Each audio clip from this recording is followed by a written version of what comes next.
No mentirás. Octavo mandamiento de la religión católica. Mentir, engañar, tergiversar, ocultar, caer en falso testimonio. Quien esté libre de pecado, que tire la primera piedra. Y es que, ¿quién no ha mentido en alguna ocasión por miedo, por amor, por beneficio propio? Mentiras piadosas, mentirijillas, mentiras bien intencionadas, mentiras de las que duelen. Es imposible hacer que no existe. La mentira es una realidad, está ahí, entre nosotros. Y si no, que se lo digan a los grandes guionistas, escritores y directores, que la incluyen como protagonista principal en sus grandes éxitos. Pinocho, Mentiras arriesgadas, El show de Truman, La vida es bella. Por ello, en el podcast de hoy hablamos de la mentira. ¿Por qué mentimos? ¿Te lo has preguntado alguna vez? ¡Empezamos! Practica la psicología positiva, un podcast donde potenciamos el bienestar y la felicidad, con Eva Rodríguez y Dafne Cataluña, del Instituto Europeo de Psicología Positiva. Conoce más en iepp.es. Bueno, otra semana estamos aquí. Bienvenidos, bienvenidas a todos nuestros oyentes. De nuevo estoy aquí, soy Sonia Castro y hoy estoy súper bien acompañada. Tenemos a Dafne Cataluña que ha vuelto. Hola, Dafne. Buah, deseando estaba aquí de volver con vosotras. Y a nuestra invitada Rebeca. Muy buenas, chicas. Es un placer enorme estar aquí otra vez. Bueno, y como habéis escuchado y habéis leído en el título, espero, hoy hablamos de un tema súper interesante, por lo menos para mí, personalmente, sobre las mentiras. ¿Cómo lleváis vosotras las mentiras, Dafne y Rebe? Pues empezamos fuerte con las preguntas. No me esperaba yo estoy a bocajarro tan personal. Ya verás lo que te vamos a contar. Bueno, pues vamos a contestar la pregunta del millón. Venga, Dafne, voy. ¿por qué mentimos? ¿Y qué hay detrás de una mentira? Pues mira, yo me he encontrado como 3 razones fundamentales por las que solemos mentir. Esto es como muy general, ¿vale? Para ir entrando en materia.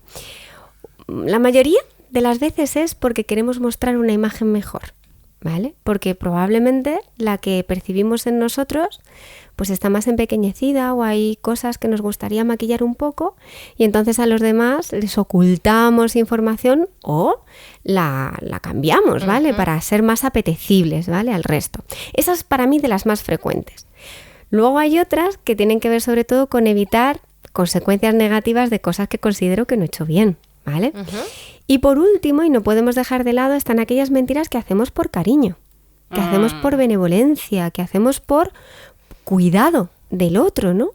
Y sí, esto sobre todo si vemos los adultos, si nos fijamos en los niños, pues serían más las 2 primeras. Por supuesto, sobre todo la primera de todas. La última hay que ser un poquito más mayor, ¿no? Pero no podemos dejar de tenerlas en cuenta. Y aquí os doy un dato que me pareció muy, muy curioso, si me permitís, y es que la honestidad está muy relacionada con la intención, ¿vale? De forma que yo puedo llegar a percibir de forma muy negativa la honestidad si es excesiva, ¿no? Como siempre hemos estado diciendo, en el término medio está la virtud. Pues cuando esa honestidad es a bocajarro, es a lo bruto, ¿no? Muchas veces la persona que lo recibe puede interpretarlo como que no te estás tomando el tiempo como para decirme las cosas con cariño, con cuidado, ¿no? Para poner en marcha esa inteligencia emocional que es necesaria para empatizar conmigo. Y aunque la otra persona muchas veces dice, no, pero yo te estoy diciendo la verdad, que es lo éticamente correcto, ¿no? Que es lo que se debe de hacer. Sí, bueno, pero las maneras influyen, ¿no? O sea que incluso la honestidad cuando está presente puede ser percibida así. Incluso también cuando no está, es percibida como positiva, como decíamos, cuando están intentando protegerme, ¿no? No te estoy contando esto porque sé que te va a hacer daño. Y de esa forma, si realmente no va a afectar en un futuro, si no tiene consecuencias más allá, omito en cierta forma esa información por protección. Muy interesante. Y Rebeca, vamos a intentar enlazarlo con la psicología positiva, porque al final es un podcast en el que queremos practicar. Ya ha hablado Dafne de la honestidad, pero esa fortaleza o alguna otra la encontramos en desequilibrio cuando somos honestos, demasiado honestos o menos, o mentimos. Cuéntanos. Así es, o sea, es la fortaleza desequilibrada por antonomasia, ¿no? Y tiene que ver con una honestidad poco presente. Pero es verdad que merece la pena pensar que puede ir un poquito más allá. Y esto os lo voy a contar poniendo un ejemplo de Schwartz y Sharp, 2 autores que acuñaron un concepto muy interesante que se llama sabiduría práctica en el 2006, y ellos mismos hablaban de un ejemplo en el que se pedía que, por ejemplo, nos imaginemos que acompañamos a una amiga, una buena amiga, mientras se prueba un vestido para ir a una boda, ¿vale? Cuando se lo pone pensamos que es poco favorecedor, ¿vale? Que no le queda bien, ¿no? Eso es. Y aún así ella nos pregunta, ¿no? ¿Cómo me ves? ¿Cómo estoy? Momentazo. Exacto. Uy. Y es como, ¿qué le digo, no? ¿Le digo que está bien o le digo la verdad, no? Entonces, podemos creer que esto, aquí viene lo interesante, pensar que tenemos detrás creencias como que las amistades verdaderas se basan eso, en una honestidad completa, ¿no? 100%. Sin filtro, sin tener en cuenta otros factores como el momento, etcétera, ¿no? Y en ese sentido consideraríamos que le estamos haciendo un favor, que yo soy honesta, entonces, ¿vale? Pero es posible que si la boda es, por ejemplo, dentro de unas horas o dentro de unos días, quiero decir, de manera que lo que ya no tenemos es tiempo, o que nos podemos responder a, ¿tiene alternativa? Si yo le digo esto y esto va a modificar su conducta, ¿tiene alternativa? ¿Sabe que a lo mejor se verá mejor con otra cosa o no? Quiero decir que a lo mejor no estamos teniendo en cuenta unos datos que, bueno, que a lo mejor ahí lo que necesitamos pensar es que ella lo que a lo mejor necesita escuchar de nosotros es algo que le haga confiar o sentirse un poquito segura, ¿no? Porque en un momento dado nos está trasladando pues una duda y atender a cómo se sentirá y a qué planes le puedo pues alborotar, por decirlo de alguna manera, si ahí soy sincera, bueno, pues sería ir más allá de esa honestidad así en términos absolutos. Pura y dura. Eso es. Entonces, con ese ejemplo, precisamente los autores hablaban de ese concepto que haría referencia de alguna manera a hacer lo correcto de la manera correcta en el momento correcto o adecuado, ¿no? Y es ir un poquito más allá, no esa sinceridad que a veces hemos llegado a llamar sincericidio, que es como en pro de la verdad, lo que sea, me lleve por delante, bueno, pues no, y podemos pensar en el otro de, pues eso, de alguna otra manera. O sea que bueno, el vestido ahí lo podemos un poco pillar, ¿no? El vestido. Bueno, no sé yo qué prefiero escuchar, ¿eh? Si hago esa pregunta a mi mejor amiga. Claro, esto es muy personal, Es que, tanto claro, variables contextuales, claro. ¿no? Como el tipo de vínculo, de relación, la personalidad que sabemos que tiene otra persona. Al final, un Ahí poco está. detrás del mensaje está el no ser rígidos, ¿no? En la elección de la decisión, sino que intentemos reflexionar un poquito antes de actuar y tener pues varia información en cuenta antes de ponernos en marcha. Ujú. Y ahora te pregunto, Dafne, ¿qué diferencias encontramos entre las mentiras de un adulto o de un niño? Pues además que los que tenemos niños en Claro. esto es divertido a más no poder, ¿no? Si no son muy gordas y no se pasan demasiado, es divertido a más no poder. Bueno, hay que tener en cuenta lo que llamamos en psicología la teoría de la mente, ¿vale? Ajá. Y es que los niños hasta, depende un poco, ¿vale? Pero entre los 3, los 4 y los 5 añitos, no se diferencian ellos mismos de los demás. Se creen que todos pensamos, sentimos y actuamos igual. Entonces no tienen esa necesidad de controlar el que tú pienses algo distinto de mí, de lo que yo pienso o de lo que yo he hecho, ¿vale? Entonces, hasta esa edad no se empieza a mentir, ¿no? Pero cuando ya pues los nenes son un poquito más mayores, pues ya sí que se produce esa diferenciación, ya quieren conseguir cosas con los mismos motivos que hemos hablado al principio, ¿no? Y ahí pues ya sí que se produce más esa necesidad, pero tiene que pasar un tiempo para que ellos empiecen a diferenciar. De hecho, lo dice, ¿no? Al principio, que a veces los niños también son los únicos, junto con las personas que tienen problemas de alcohol y demás, que dicen la verdad, ¿no? En las primeras etapas y que son sinceros. ¿Y qué pasa, Rebeca, cuando nos mentimos a nosotros mismos con el autoengaño? Bueno, conceptazo. ¿Qué nos puedes contar? Os cuento, intentamos aclarar alguna cosa. Porque es verdad que este término se ha utilizado a veces precisamente para explicar una especie de mecanismo de defensa, mecanismo de defensa del yo. Algunos autores han encontrado que es una estrategia que utilizamos los seres humanos, las personas, para protegernos a veces de nosotros mismos o de posibles amenazas, ¿no? Y ya digo, han encontrado que tenía una correlación alta, las personas que puntuaban alto en este ítem, digamos, en esta variable, con sentimientos de ineficacia o de inutilidad y de inseguridad, de inferioridad. Muy vinculado con autoestima, ¿no? Claro, entonces de ahí surge esa otra necesidad de protegerme y enlaza con lo primero que has explicado tú, con el primero de esos motivos por los que se explicaría el por qué Mostrar esa mentimos. imagen. Claro. Y es verdad que hay otra cosa que a mí me parece muy interesante también con la que se puede relacionar, que es lo que se llama la labilidad de la memoria autobiográfica. O sea, que es como una cosa como muy debilita, ¿no? Que a veces creemos que la memoria, y aquí la memoria funciona de muchas maneras menos como una perfecta cámara de vídeo o de foto. Y cuando alguien no se acuerda bien de algo o distorsionamos el recuerdo o estamos con alguien que, por ejemplo, vivió lo mismo y sin embargo recuerda otras cosas o le faltan cosas o le sobran cosas, ahí decimos que la memoria funciona bien. Es decir, es que es de todo menos precisa, ¿vale?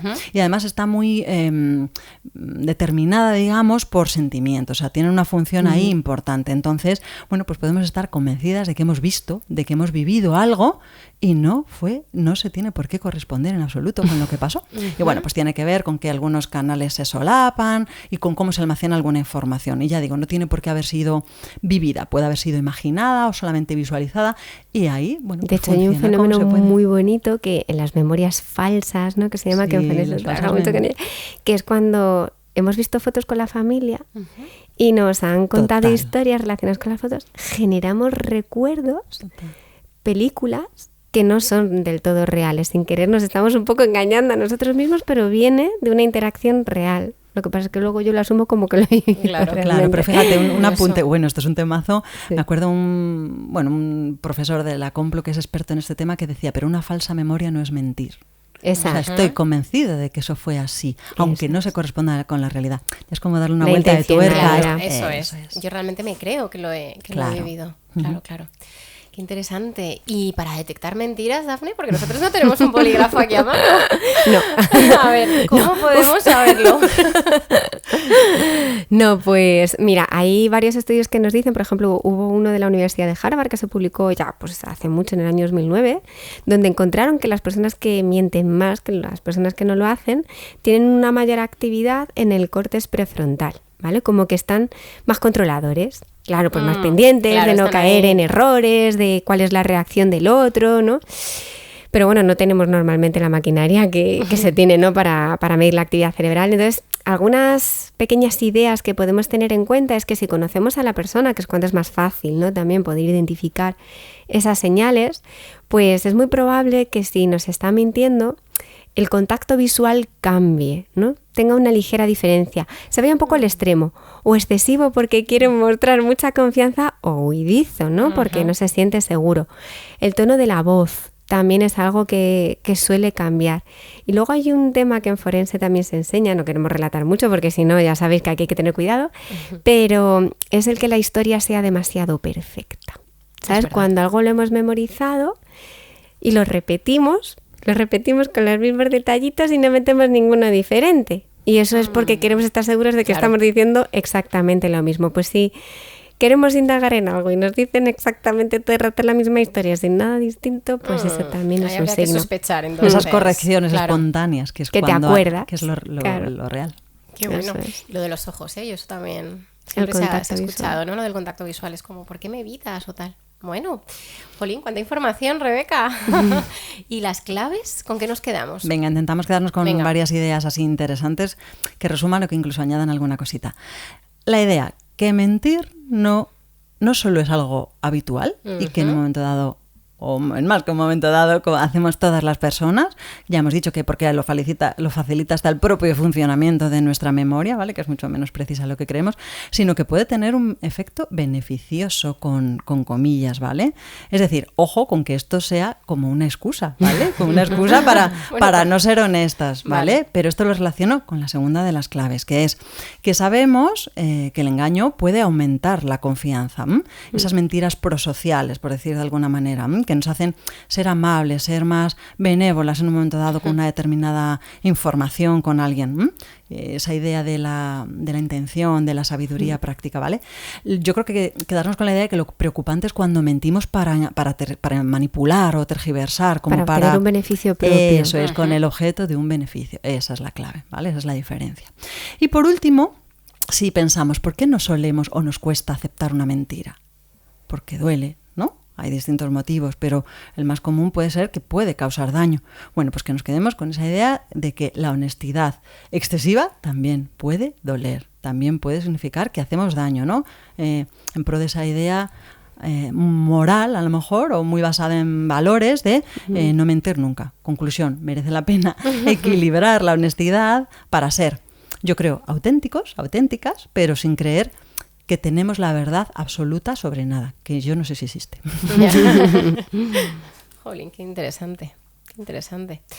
Y vamos ahora con la parte más práctica, el ejercicio que nos trae Dafne, y además creo que está relacionado con un caso que... Sí, ¿no? Yo había pensado, ya que estamos hablando de algo tan cercano, ¿no? Tan frecuente y tan humano, pues hablar de una situación particular con una persona que acompañé, donde aquí lo que estábamos trabajando, el objetivo era sobre todo una baja honestidad, ¿no? Uh-huh. Y voy a cambiar un poco, ¿vale? Algunos detalles para que la persona no se sienta identificada, pero era un hombre cercano a los 30, ¿vale? Por decirlo así, que, bueno, el motivo por el que había ya decidido cambiar era porque su pareja le había dejado tras haber acumulado reiteradas mentiras, que a lo mejor muchas de ellas no eran muy significativas, pero muy constantes, ¿no?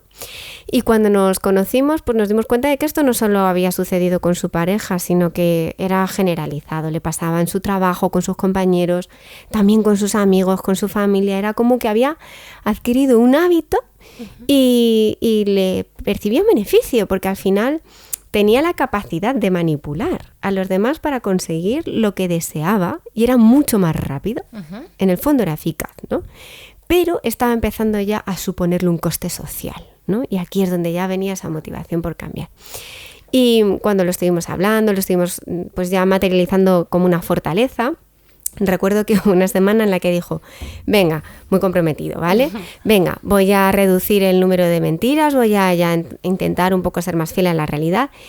Y lo que ocurrió fue que se fue al polo opuesto, completamente. Entonces, claro, lo que le ocurrió fue que se frustró muchísimo. Él quería no mentir nada, ¿no? Nada. Imposible. No podía. Entonces llegó súper mal porque decía, no me está sirviendo de nada, no todo esto y soy incapaz, esto no está hecho para mí, Y de repente fue como, vale, parte de lo que está sucediendo aquí es que estamos concibiendo la honestidad como un concepto polarizado, como un todo o nada. O lo digo todo hasta el último detalle o he hecho la mentira más gorda de la que soy capaz, ¿no? Entonces dijimos, venga, ¿cómo podemos empezar a utilizar el metro de la honestidad? Que en psicología hablamos como de decatipos, ¿no? Del 1 al 10 vamos a intentar movernos entre un 3 y un 6, ¿no? Bueno, pues ahí él puso un ejemplo y fue, pues mira, Dafne, justo para venir hoy a la sesión me la ha puesto en horario de trabajo, porque me venía mejor, ¿no? Y decía, y claro, me han preguntado mis compañeros si podíamos tener una reunión y les he dicho, no, que tengo una reunión con un cliente, ¿no? Uh-huh. Entonces ahí pues preguntamos, ¿dónde podemos estar poniendo entonces esta mentira, ¿no? Entre comillas. Bueno, pues la ponía en un 8-9, ¿no? Como diciendo, pues es que no se ajusta a la verdad. Y entonces le decía, bueno, venga, ¿cómo podemos entonces ir a una honestidad un poquito más alta? Y me decía, venga, pues claro, le podría decir, pues tengo una sesión con... Dice, pero no, es que lo de que voy a una sesión con mi psicóloga que no lo veo, no lo veo por ningún lugar. Y entonces decíamos, venga, vamos a ajustarla un poquito. Y entonces él encontró, venga, pues voy a decir la próxima vez que tengo un tema personal de 1 hora en la que no me voy a poder reunir con nadie. Decíamos, ¿es cierto? Uh-huh. Sí, es cierto.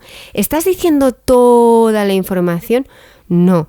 ¿Te sirve para sentirte bien contigo mismo y que no afecte a los demás? Sí. Pues ese era el punto de equilibrio para él en ese momento, ¿no?